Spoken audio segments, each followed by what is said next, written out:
Alright, so I got my new Smith Wesson 44 in this box, and I figured we'd take a look, shall we? Let's open it up. Oh, apparently there's some kind of mistake here.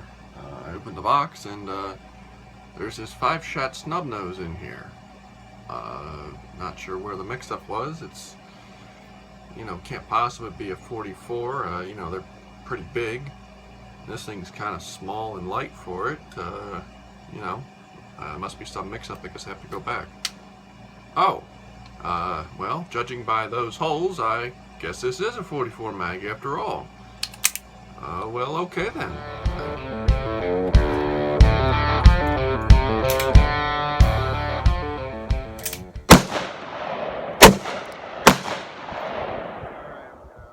Alright, man.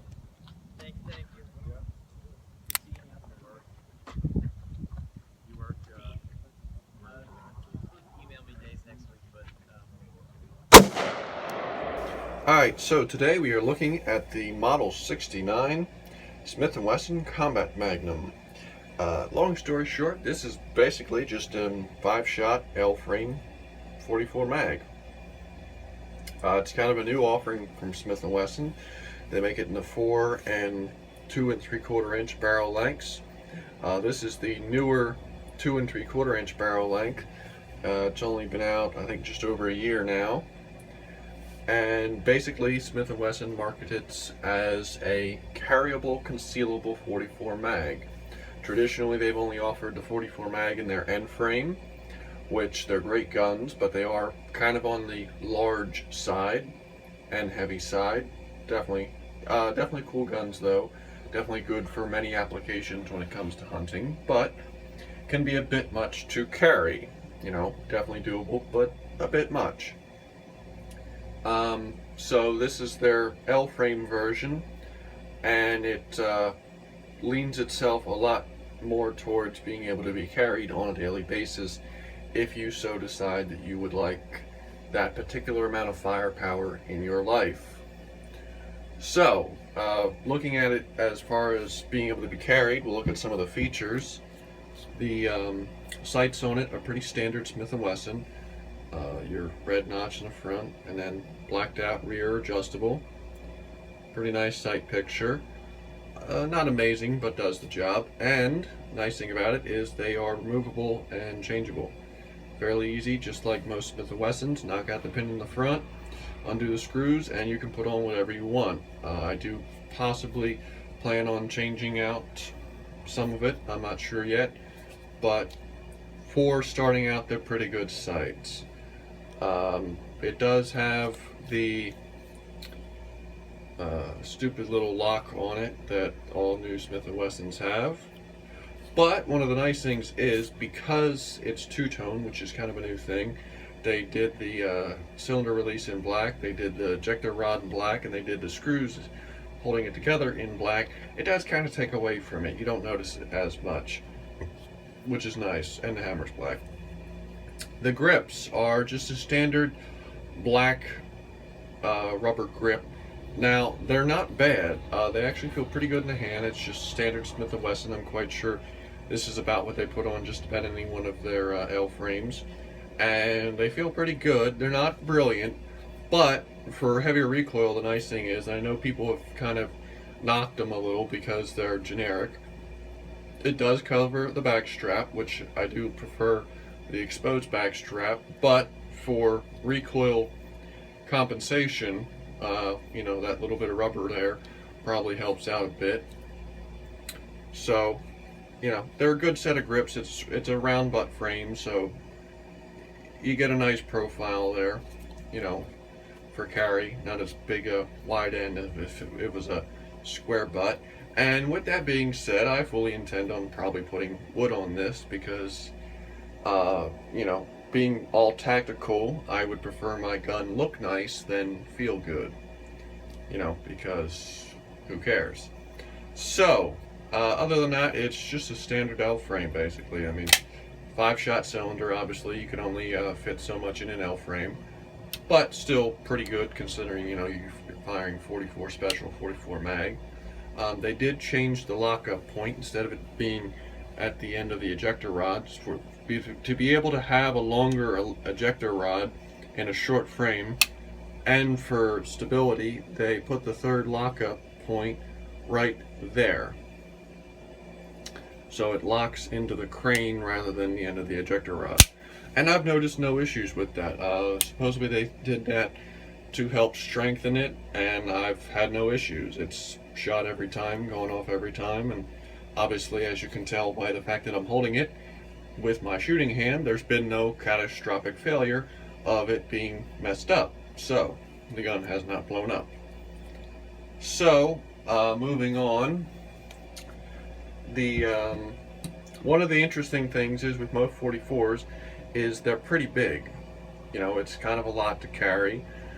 And with the L frame, it's kind of changed the game a little bit, because I'm going to put a gun next to it for comparison. That's a 1911 Commander length, and this gun only weighs 34 ounces, where this gun is a 36-ounce gun. You know, averaging out depending upon the different models, but this is about a 36-ounce gun.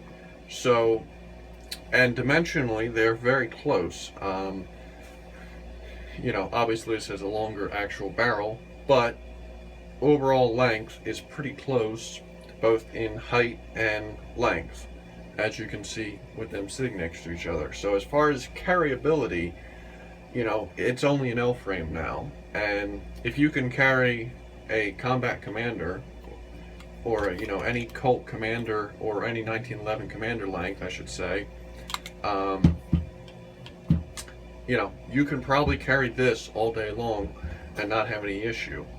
So, you know, that puts it in perspective when you're looking at it as a possible carry piece, the, you know, reality of its actual size and weight. You know, it's not, I have a 29-10 that's a big old thing that, you know, with a half-inch barrel, that the only way you could carry it would be if you had a shoulder rig and a decent jacket, whereas this you can carry in a belt holster, and it's very doable. As far as accuracy, one of the first times I took it out, I was shooting primarily 44 special, and I had some light cowboy 44 mag, and that's about what I got. That was at about 10 yards, and it was just 5 controlled shots. Not the tightest group in the world, but I was not going for overall, you know, absolute accuracy. I was just trying to get off 5 controlled shots, and that's what I got. You know, obviously with it being a shorter barrel, your sight radius is not going to be amazing, but, you know, it's definitely a good gun that you can work with. You know, in a self-defense situation, if that's going to be your grouping at 10 yards, or, you know, give or take, then, you know, I'd say you can accomplish the job. I don't think they're getting up after that, you know, especially if that's center mass. And I'm sure, given more practice, I can probably clean that up a little bit more. But, you know, so as it stands now, I'm pretty happy with what I can do with the gun. Now I'm kind of doing this as the good, the bad, and the ugly. So I'm going to talk about the good, and I got to throw in the bad and the ugly. Now, I'm going to lump it all together though. So as far as the bad and the ugly, the trigger on this, and I have heard this from other people, is it feels very heavy. I mean, now I can dry fire this because it's a new revolver, but it's a very smooth trigger with a very good lockup and a very clean break, but it's a very heavy trigger, and I'm not quite sure why it's so heavy. I have looked it up, and some people have gauged it, you know, between 11 and 13 pounds. So, you know, it is kind of on the heavy side, at least in my opinion. I mean, my 29 does not have as heavy trigger, and neither does my J-frame, or at least it doesn't feel as heavy. You know, perhaps, you know, like I said, everything depends upon, maybe just because of its size or whatever, but for my opinion, it seems to have a heavy trigger, and I have heard people get good results out of putting in spring kits. I've heard people gauging it at about an 8-pound double action trigger, and I believe a 2.5-pound single action trigger, which obviously in a defensive situation, double action is probably going to be your primary fire mode. So that would be what I would go off of. But definitely, if you're planning on getting this gun, you might need to adjust the trigger to your liking. Maybe you like having the heavier trigger. That's all personal preference. For me, I'll probably be looking at a Wilson Combat spring kit, and then possibly the extended firing pin. The finish. Now, the finish on this gun is pretty good. I am going to show, now it is dirty because I just shot it and I have not cleaned it. It's going to get cleaned after the video, but the finish on it is very nice. It's just that satin style finish that Smith Wesson puts on their stuff, and it does kind of look good with the black. Like I said, in the beginning I didn't like it, but it's kind of grown on me. Now, the only issue I ran into, and this is minor, and this is actually, once again, something that seems to happen with a lot of people, is on the ejector rod. Now, if you look, and I'm not sure how I'm going to get it to focus, but if you look on the ejector rod, do you see that? That little, like the shiny spot right there? That's actually a flat spot on the ejector rod. And I can't get it to focus, but it's actually a flat spot on the ejector rod where the knurling has completely, it's almost like somebody took a file and just ran it across it real hard once or twice and ground down the side of it. Now, I'm not quite sure how that happened. Obviously they're cast or they're molded or whatever, and then they are, finished and put on the gun. So I'm not quite sure how that happened, but I have heard other people have the same issue on their ejector rod, and I did contact Smith Wesson, and they're sending me a new one. Still kind of a disappointment to see them get past quality control when a part such as that would be a very simple swap out. And like I said, I have had issues with Smith & Wesson in the past with their quality control. I did a whole series on it. But, it's very small compared to the other issues I've had. And they are fixing it right away. They are sending me a part, which actually should have already gotten here by now, but, it's Smith & Wesson, so we'll, figure that out. But that's about the only issue I ran into with the finish. Otherwise, the gun is really nice. Lockup is real good. The hammer's really nicely finished. There's no burrs or anything on it. The barrel is on straight, which, I guess they just learned how to redo that correctly a few years ago. So that's pretty good. Now, moving on to the ugly. The recoil on this thing. If you're firing 44 special, it's fun. It's a lot of fun. It's very, very manageable, and you can shoot it all day long. You'll never have an issue. Light 44 mag, very manageable. I was firing some HSM. Their cowboy load. I think it was actually some of this stuff right here. The 200 range is cowboy load, and very manageable. Very nice to shoot. Just a little bit of a pop and nice. Now, when you move into the full bore, I had some MagTech 44 mag. That's a completely different story when you fire some of that stuff off. It's gonna put a smile on your face, because when you fire it, it wakes you up real fast. And I'm actually gonna I'm gonna try and put the footage in. I was only able to record 2 shots because my battery was about to die, but I was able to record 2 shots, me firing with full bore 44 mag, and I'll make the excuse that at the time my hands were kind of sweaty, so the gun kind of did flex in my hand a little bit, but you'll see that it's basically, if you're going to carry this gun in 44 mag, you should be hunting something much, much bigger than a human. If you're planning on carrying this for a regular self-defense gun, against the two-legged enemy, I would recommend find yourself a nice 44 special something hot self-defense round, and I would run that. Hickok 45 said it best when he said that this is basically a 44 special gun with 44 mag capability.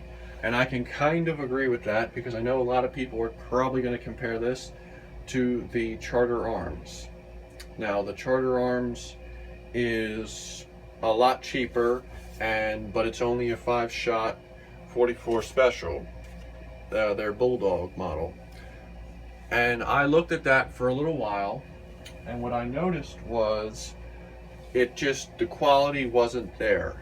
It was a good enough gun, and for the price, there's nothing wrong with it. But when you look at ammunitions for it, the thing I noticed was, I was looking, because I plan on running a hot 44 special out of this gun. And when you look at it, when you look on the websites, I was on underwoodammo.com looking at some of their hotter stuff, and some of their nicest stuff had a disclaimer saying, do not put this in a Charter Arms Bulldog. In fact, they had to make a special Bulldog 44 special that was lower power. So that kind of took me off, and I'm like, well, I don't want a gun that is just barely strong enough to handle regular 44 special. I would rather pay the extra money, have a gun that can outshoot what I'm going to shoot, and know that it's going to handle it. The one thing when you hold this in your hand, it feels beefy. It's only 34 ounces, so it's not the heaviest gun in the world. I mean, it's definitely got some heft behind it, but it feels solid. It doesn't feel like something that's going to fall apart in your hands. So as far as that, I think it's a solid built gun. Now, as far as getting parts for it, because it's an L-frame, if you're planning on changing sights or grip or something such as that, it's fairly easy. There's a lot of L-frame parts out there in the world. It's kind of hard to find a 3-inch holster. If you're looking for a 3-inch L-frame holster, look up the Sanus thumb brake. I'll show the model number right there, and that is a 3-inch L-frame holster. Galco doesn't make one. The only thing they make, basically it comes down to here, and the barrel is exposed, which I don't like. There's a couple other small companies. Other than that, you are basically getting one you're either getting one from a small company that you don't know much about, or you're having one custom made. So that is the one downside, is I guess nobody carries L-frames anymore. The masses don't do it anymore. So, but as far as L-frame parts, very easy to get spring kits, sights, and all that. When it comes to 69 specific parts, though, that's where you're going to run into issues. For instance, speed loader. Now, there's only one major company, which is HKS, that makes speed loaders. Safariland doesn't make a 5-shot 44 speed loader. So it was kind of disappointing, because I do prefer Safariland over HKS, but absolutely nothing wrong with HKS. They're a good speed loader. I bought 2 of them. So you're going to have to do that, because this was actually put out for the Bulldog, but works perfectly, and I'll show. Of course, on camera it's not going to go in right, but it fits in great, no problem at all.